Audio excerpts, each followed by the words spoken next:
மீகா அதிகாரம் 1. யூதாவின் அரசர்களான யோதாம், ஆகாசு, இசேக்கியா ஆகியவர்களின் காலத்தில் மோரசேத்தை சார்ந்த மீகாவுக்கு அருளப்பட்ட ஆண்டவரின் வாக்கு. அவர் சமாரியாவையும் எருசலேமையும் குறித்து கண்ட காட்சி இதுவே. சமாரியாவையும் எருசலேமையும் பற்றிய ஓலம். மக்களினங்களே, நீங்கள் அனைவரும் கேளுங்கள். நில உலகே, அதில் உள்ளவையே, செவி கொடுங்கள். தலைவராகிய ஆண்டவர் தம் திருக்கோவிலில் இருந்து உங்களுக்கு எதிராக சான்று பகரப் போகிறார். இதோ, ஆண்டவர் தாம் தங்கும் இடத்திலிருந்து புறப்பட்டு வருகின்றார். அவர் இறங்கி வந்து நில உலகின் மலை உச்சிகள் மிதிபட நடப்பார். நெருப்பின் முன் வைக்கப்பட்ட மெழுகு போலவும் பள்ளத்தாக்கில் பாய்ந்தோடும் வெள்ளம் போலவும் அவர் காலடியில் மலைகள் உருகி போகும், பள்ளத்தாக்குகள் பிளந்து போகும். யாக்கோபின் குற்றத்தை முன்னிட்டும் இஸ்ரேல் குடும்பத்தாரின் பாவங்களை முன்னிட்டுமே இவை எல்லாம் நேரிடும். யாக்கோபின் குற்றத்திற்கு காரணம் யாது? சமாரியா அன்றோ? யூதாவின் தொழுகை மேடுகளுக்கு காரணம் யாது? எருசலேம் அன்றோ? ஆதலால் சமாரியாவை பாழடைந்த மண்மேடாகவும் திராட்சை நடும் தோட்டமாகவும் செய்திடுவேன். அதன் கற்களை பள்ளத்தாக்கில் உருட்டிவிட்டு அதன் அடித்தளங்கள் வெளியிலே தெரியும்படி செய்வேன். அதன் செதுக்கு படிமங்கள் எல்லாம் துகள் துகளாக நொறுக்கப்படும்.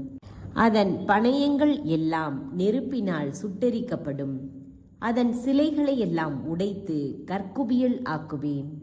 ஏனெனில் விலை மகளுக்குரிய பணயமாக அவை சேர்க்கப்பட்டன. விலை மகளுக்குரிய பணயமாகவே அவை போய்விடும். இதை முன்னிட்டே நான் ஓலமிட்டு கதறி அழுவேன். வெறும் காலோடு ஆடையின்றி திரிவேன். குள்ள நரிகளைப் போல் ஊளையிடுவேன். நெருப்பு கோழி போல் கதறி அழுவேன். ஏனெனில் சமாரியாவின் புண் ஆறாது, யூதா வரையிலும் அது படர்ந்து விட்டது.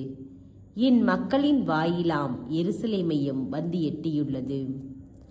எதிரி எருசலேமின் அருகில் வந்துள்ளான். காத்தில் இதை அறிவிக்க வேண்டாம், கதறி அழவும் வேண்டாம்.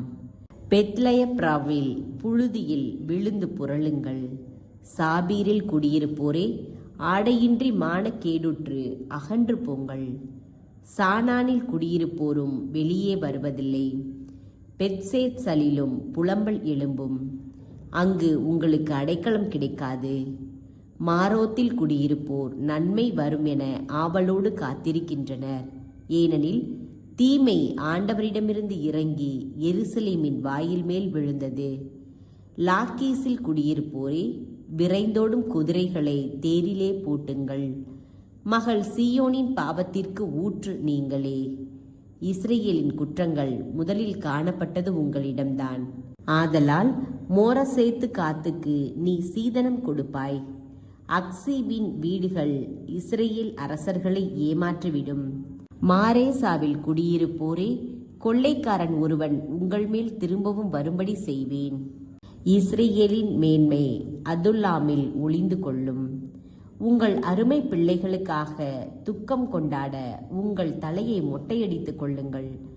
கழுகை போல் முற்றிலும் மொட்டையடித்துக் கொள்ளுங்கள். ஏனெனில் அவர்கள் உங்களிடமிருந்து பிரிக்கப்பட்டு நாடு கடத்தப்படுவார்கள்.